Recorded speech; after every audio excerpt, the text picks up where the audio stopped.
Now, when it comes to your choice of picking a school in the US, you can clearly see from these numbers that it's not going to be the easiest thing to do. You see, not only would you have to wade through about 50 states in the US, but you'll also have to select from a pool of about 6,000 higher education institutions, of which about 4,000 are degree granting institutions. Now, if at all you're overwhelmed and stressed out about the selection process of a US university, you should be rest assured that you're not alone and you're actually justified to feel that way. You see, that's where being resourceful comes in, because by watching a video like this, you're going to unlock a lot of new insights that will help you make that selection process a lot less worrisome. Now, before we can even get into this conversation of choosing a US university, there are some really important decisions that you have to keep in mind before you choose your program of study. And one very important decision that I really urge you to take as much time to think about is your near-term career objectives. And it's best to choose a program of study that is at least going to be somewhat related to you being able to achieve that career goal. Because first things first, it's very important to understand that your choice of studying abroad as an international student is a huge investment of your time and money, even if you're getting a free education. And of course, before you can even go about choosing your program of study, you would have to keep in mind how well prepared you are to pursue this degree based on your previous education. So as an example, someone who decides to pursue an associate's or a bachelor's degree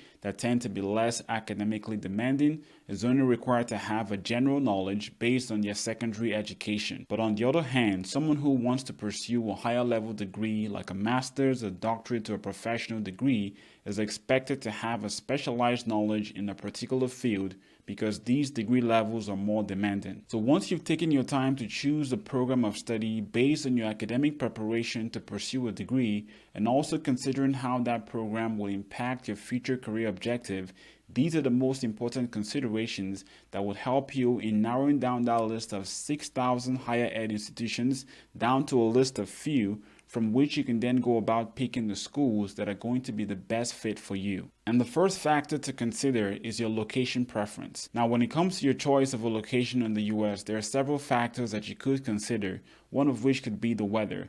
And if you're someone who doesn't want to be in a cold and snowy part of the US, then you might end up choosing a place in the southern region like Texas and Florida, or you might want to end up in the West Coast like in the state of California.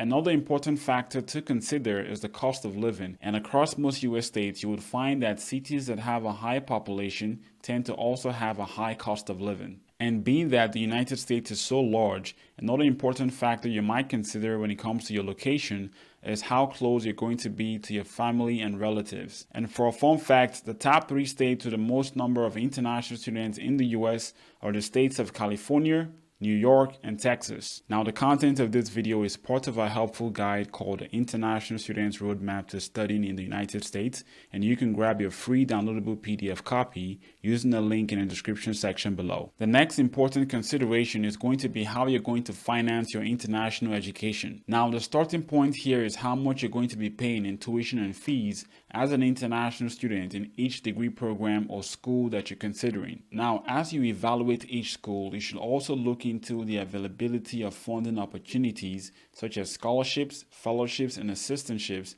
that could help you tremendously in reducing the financial burden of your education. Another important opportunity that I recommend you look into as you evaluate each school is the availability of on-campus jobs that you could pursue as an international student. And only after you've completely exhausted other funding opportunities such as scholarships, fellowships, and assistantships should you look into funding your US education using your personal or family funds, or even taking out any student loans. Now, I've made a very helpful video that breaks down how to study in the US for free as an international student, and I highly recommend you to check out that video to learn more about funding opportunities that international students like you could take advantage of when deciding to study in the US. And I'm going to leave a link to that video in the description section below. Now, the next important consideration is going to be the university reputation. And this tends to be the one and only criteria that many international students use when it comes to choosing a US university. But I'm here to tell you that university rankings alone shouldn't be the only factors that you consider. You see, equally important or even more important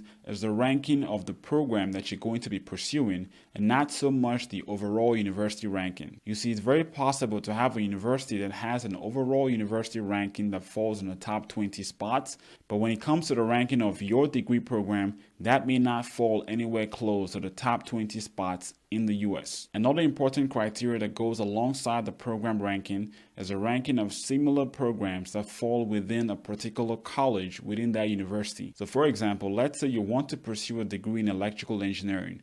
Well, just like you're going to be looking at the ranking of the electrical engineering programs in different universities, you might also want to look at the rankings of the College of Engineering within each university as well. Another important factor when choosing a university is looking at the quality of research in your degree program. Now, this will be relevant for you if you're interested in pursuing a research-based graduate program, such as a master's degree or a doctorate degree. So in the case that you want to pursue a research-based master's degree or a doctorate degree, well, in this case, you might want to identify professors who perform outstanding research that you would love to work with. And finally, when evaluating a university on the basis of its reputation, you might also want to look into what's called a graduate outcomes report. Now, this is an annual report that many US universities publish where you can find detailed information on the performance of its graduating class, such as the percentage of the graduates who received employment within their first year of graduation,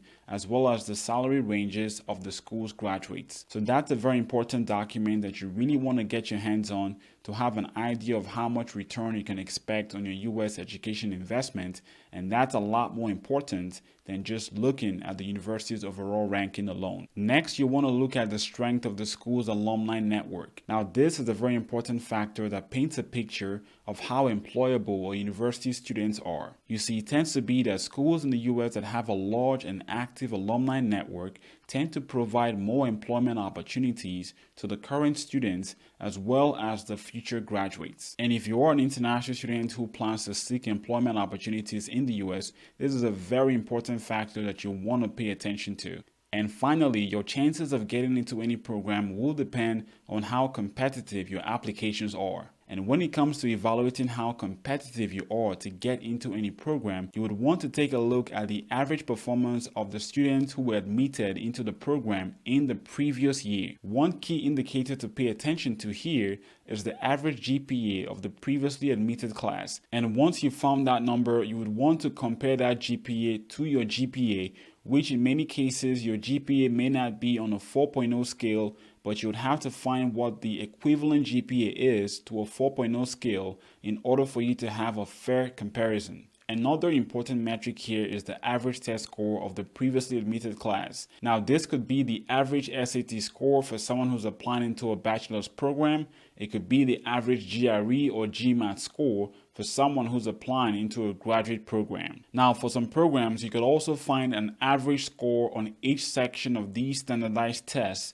to give you an idea of how competitive you have to be in the different sections of the test. And apart from GPAs and test scores, there are other factors that might go a long way in making you competitive to get into a program, some of which could be your extracurricular activities and also how much research experience you've obtained that makes you a good candidate to pursue a research-based graduate program. So for example, if you want to make yourself competitive for a research-based graduate program like a master's degree or PhD degree, then you would want to showcase your accomplishments by way of completed research projects and scholarly publications in peer-reviewed journals. So once you've considered all these factors, well, it's time to put together a short list of the universities that you're going to be applying to. Because even though you found the right location, the finances are right, the university's reputation is on point, there's no point to applying to schools where you don't stand a chance of getting into. Now, the methodology you're going to use is a 3-tier system where you're going to be ranking schools into a tier 1,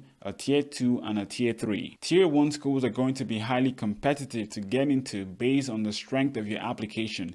And in some cases, even if you have a strong application, you're not guaranteed to get into a tier 1 school. Your tier 2 schools are schools where the strength of your application makes you a good candidate to get into a program, but still not fully guaranteed. And lastly, the tier 3 schools are what some people call your safe schools. These are schools where you're guaranteed to get into based on the strength of your application.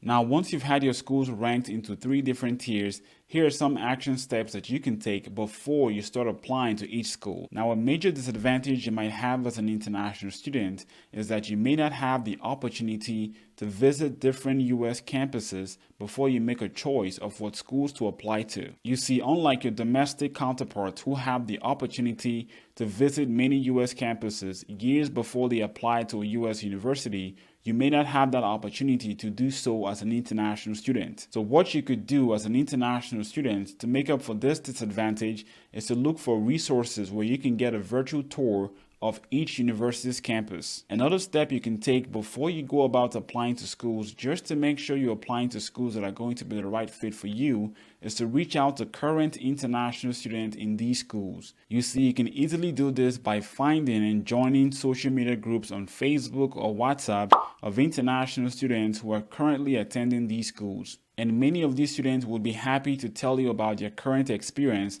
as an international student at these universities. Another easy action you can take before you even apply to any of these universities on your shortlist is to reach out to graduates from these universities on sites like LinkedIn and Indeed and ask them how their experience from the prospective university helped them in finding and starting their careers.